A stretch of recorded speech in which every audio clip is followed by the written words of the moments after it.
Hello，各位好，我是 Revision Lab 修整所的阿修，欢迎来到我的频道。如果你是第一次看我们影片，记得先点击下方订阅按钮，再打开旁边小铃铛，这样每次有新影片你都会第一时间收到通知。也帮我按个赞，让 YouTube 知道你喜欢这种类型的内容，谢谢大家。我们现在正式开始。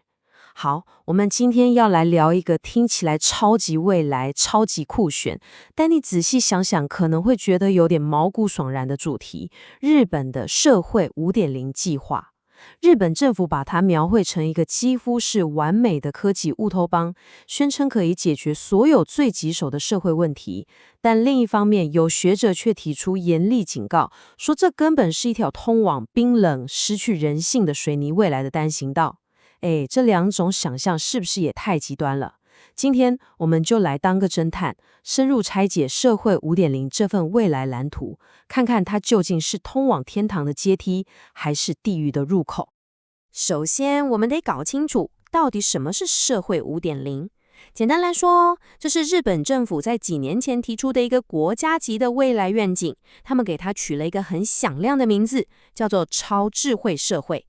它的核心概念就是要把网络的虚拟空间跟我们生活的这个实体物理空间做一个前所未有的高度整合，然后呢，再透过像 AI 人工智慧、IoT 物联网这些我们耳熟能详的最新科技，来系统性的解决整个国家面临的各种疑难杂症。想象一下哦，你早上醒来，智慧窗帘会侦测阳光自动拉开。你家冰箱发现牛奶快喝完了，不用你说，它就自动上网订购，下午无人机就送到你家门口。出门上班 ，AI 早就帮你规划好一条完全不会塞车的路线，你的自动驾驶车会把你安稳地送到公司。整个城市的交通号志、能源网络，全都是由一个超级大脑在及时调配，达到最高的效率、最低的浪费。这就是社会5.0想要达到的境界，一个万物互联、无缝接轨的超级智慧生活。听起来是不是很像科幻电影里的情节？好像所有问题都有解了，对吧？为了让你理解这个概念的野心有多大，日本政府还帮整个人类社会的演进画出了一张非常清晰的时间轴。你看哦，从最一开始的1.0狩猎采集社会，到后来我们发明了农业，进入2.0的农业社会，接着是改变世界的3.0工业社会，然后是我们现在正身处的4.0资讯社会。那下一步是什么？没错，他们直接定义了，下一步就是5.0，也就是他们正在全力推动的超智慧社会。你看，他们不是说这是什么4.1版、4.2版哦，不是小小的升级改版，而是直接跳到5.0。这背后想传达的讯息其实非常清楚，这不是一次普通的技术更新，而是跟工业革命、资讯革命同一个等级的，足以定义下一个时代的人类文明新篇章。这是一个非常非常大胆的宣告。重点来了。日本政府在推动这件事情的时候，那个姿态放得非常高。有一位长期研究日本的学者乔布莱德利教授 Professor Joe Bradley， 他就形容日本政府的态度基本上就像在说：各位听好了，我们才是乌托邦的建设者，我们是走在最前面的先锋，所以我们有权利来定义未来。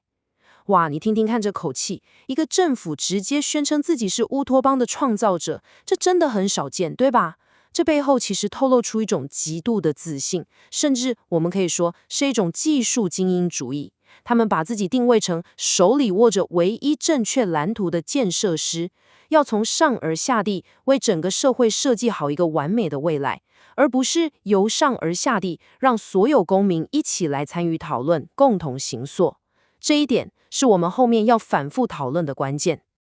那他们到底想用这个社会5.0来解决什么问题呢？官方列出来的清单，其实我们台湾人一看，真的会觉得心有戚戚焉，因为这根本就是在讲我们的现况嘛。你看少子化，日本的总和生育率已经跌到1.2左右，台湾其实更惨，连1都不到。还有高龄化。日本65岁以上的人口已经占了快30%，是全世界最老的国家之一。而我们台湾也正在后面快速追赶。布莱德利教授在研究报告里读到，官方的描述几乎是在画一幅末日景象。年轻人找不到正职，只能打零工，薪水低到根本不敢生小孩，劳动力不断萎缩，但要照顾的老人越来越多，整个社会福利预算压力大到快要爆炸，国家的基础建设都在逐渐崩坏。年轻一代的任务就是要拼尽全力去支撑起这个摇摇欲坠的系统，这压力是不是真的很大？所以社会5.0就被当成了解决这一切国安等级问题的终极万灵丹，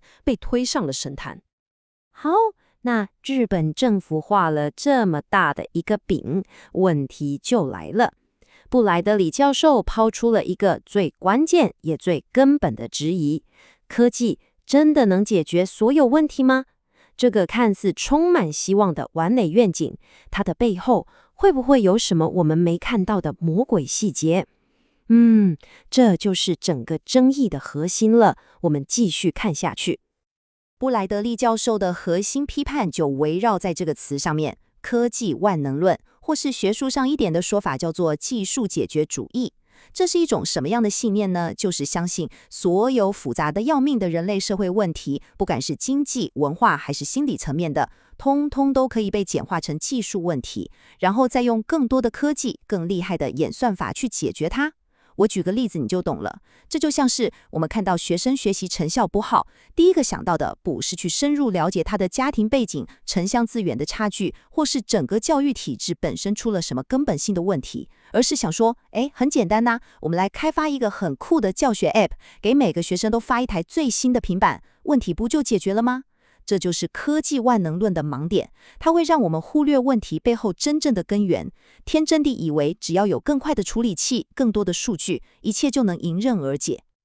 接下来这一点超级重要。当我们仔细去看社会5.0的那些官方文件和宣传影片，会发现一个很吊诡的现象。布莱德利教授指出，有一些我们这个时代最严峻、最迫切的议题，在这些美好的未来蓝图里，几乎是完全被忽略了。例如迫在眉睫的气候变迁危机，还有福岛核灾之后在未来几十年可能造成的长期健康影响，以及现代社会非常普遍的精神疾病问题和那种深层的弥漫在空气中的社会焦虑感。这些真正困扰着无数人的痛苦和挣扎，在那个用量子电脑和机器人打造的幸福未来里，好像就直接不存在了。这不是很奇怪吗？布莱德利教授认为，这不是偶然的疏忽，而是因为这些问题太复杂、太棘手，它们是 messy human problems， 你没办法把它简化成可以用程式码或硬体解决的技术问题。所以在科技万能论的框架下，这些难解的问题干脆就直接被视而不见了。布莱德利教授用一句非常犀利的话，点出了这个现象的本质。他说，这不再是上帝会拯救我们，而是科技会拯救我们。这就是那些科技宅男的信仰，对吧？这句话的意思是说，在过去，人们可能把希望寄托在宗教信仰上，相信神会带来救赎，而现在，这种近乎盲目的信仰对象，已经悄悄地变成了科技，仿佛只要我们全心全意地相信科技的进步，所有问题都会自动消失，我们就不需要去亲身面对那些困难的、痛苦的、充满人性挣扎的真实困境。好，那如果我们真的走向这样一个由科技全方位主导的社会，对我们人本身到底会有什么影响？这就是接下来我们要探讨的核心问题。我们要付出的代价是什么？我们会不会在不知不觉中被踢出决策圈 out of the loop？ 在这个新的系统里面，整个社会的优先顺序会发生一个根本性的改变。最重要的不再是人与人之间真实的有温度的互动，而是抽象的非个人的数据流 flows。 这个词可能有点抽象，我们用社群媒体来比喻好了。想象一下，在演算法的眼里，你跟你家人温馨的对话，你跟朋友真心的交流，它的价值可能还不如你点击了哪个广告，在哪个影片前面停留了几秒。因为前者很难被量化，很难被分析，但后者这些数据流却可以直接被拿去预测你的行为，最终转换成商业利益。我们真实的情感互动反而变成了产生数据的副产品。为了说明这个转变，布莱德利教授提出一个非常有意思的比喻：肉身傀儡 （meat puppet） 跟元宇宙傀儡 （meta puppet）。肉身傀儡指的就是我们这些有血有肉、活在实体世界、会哭会笑的真人，而元宇宙傀儡呢，指的是我们在虚拟世界里的那个数位分身，一个由你所有的浏览记录、按赞、消费习惯、GPS 定位等等无数数据点集合而成的你。在社会 5.0 的逻辑里，系统会越来越重视那个能够稳定产生数据、可被分析预测的 Meta Puppet。这听起来很科幻，但你想想看，当你的银行贷款额度越来越取决于你的大数据信用评分，当你找工作的时候，履历第一关是被 AI 筛选，而不是人资主管亲自看过，在那个时候，那个虚拟的你是不是已经比真实的你还更有权利决定你的人生了呢？这就带到了一个来自控制论 cybernetics 领域的关键概念，叫做人类被排除在循环之外 human out of the loop。它的意思就是在一个决策流程当中，人类的判断、直觉和干预被完全拿掉了，取而代之的是全自动化或验算法系统。我们刚刚提到的 AI 筛选履历就是一个最典型的例子。AI 根据设定好的关键字和模型，在几秒钟内就决定了你能不能进入下一关，完全没有任何人类介入的空间。我们看似得到了前所未有的效率，但我们失去的可能就是人性的判断、对个案的理解，甚至是给犯错的人一个第二次机会的可能。那为什么要把人类排除掉呢？布莱德利教授引用了另一位哲学家的想法，这背后有一种很激进，甚至有点残酷的思维。从一个纯粹追求效率和加速的角度来看，人这个东西其实是个累赘。这听起来很刺耳，但如果你从一个可以说是基本的上帝视角来看，人真的很麻烦。我们会累，会生病，会有情绪，会犹豫不决，会想放假。我们的行为很难100%被预测，这些在系统的眼中全都是拖慢整体加速的阻力，是 bug。所以从这个冷酷的逻辑推到极致，最理想、最有效率的系统，就是一个可以24小时全年无休、100%可预测、完全没有这些人性弱点的系统。那是什么？就是一个没有人的系统。好，讲了这么多批判，听起来好像很绝望。难道我们就只能眼睁睁地看着未来走向那个冰冷的方向吗？当然不是。接下来我们要介绍另一条可能的路，这是来自法国哲学家贝尔纳施迪格勒 Bernard Stiegler 的思考，一个关于科技与城市生活的另类愿景。他称之为真正的智慧城市 Intelligent City。 我们来做个直接的比较，这样会更清楚。左边是 Stiegler 批判的自动化城市 Automatic City， 这基本上就是我们前面谈的那种以效率为最高指导原则的智慧城市模型。它的重点是数据榨取，由演算法来治理，并且把人类当成一种可以利用的人才资源，日文叫做人才。在这种城市里，你生活起来会感觉自己像在机场或车站，只是一个匆匆路过的消费者。它是一个没有真正居民的非场所 non-place。 而右边是他提倡的智慧城市 Intelligent City。 Stiegler 想象的智慧城市，科技不是用来取代人，而是用来赋能于人。它的核心是民主和社群。例如，利用网络平台，让社区居民可以更方便地讨论公共事务，组织社区活动。利用数据分析，不是为了监控，而是为了帮助社区找出需要关怀的独居老人。科技在这里变成了促进社群连结的工具，而不是取代社群的管理者。这才是一个你真正想要居住、有归属感的邻里社区。为什么这种以人为本的社群感这么重要？我们来看一个很惊人的数字。在日本，根据估计，有将近150万人成为了所谓的简居族 hikikomori， 也就是长期自我封闭、完全不参与任何社会生活的人。这个数字还在持续上升，而且不止在日本，在韩国、台湾都有越来越严重的社会孤立问题。这其实是一个非常强烈的警讯，它显示了我们的社会连结正在面临严重的危机。而一个只追求效率和自动化的科技社会，似乎并没有解决这个问题，甚至还可能因为减少了人与人实际接触的机会，而加剧了这个问题。最后，布莱德利教授引用了另一位思想家菲利克斯·瓜达利的话，提出了一个非常严厉的警告。他说，一旦我们开始相信科技万能论，它就会变得法西斯化。科技从来都不是中立的。这句话非常重。这里的法西斯化指的不是我们传统印象中那种军国主义，而是一种更隐晦、更全面的社会控制。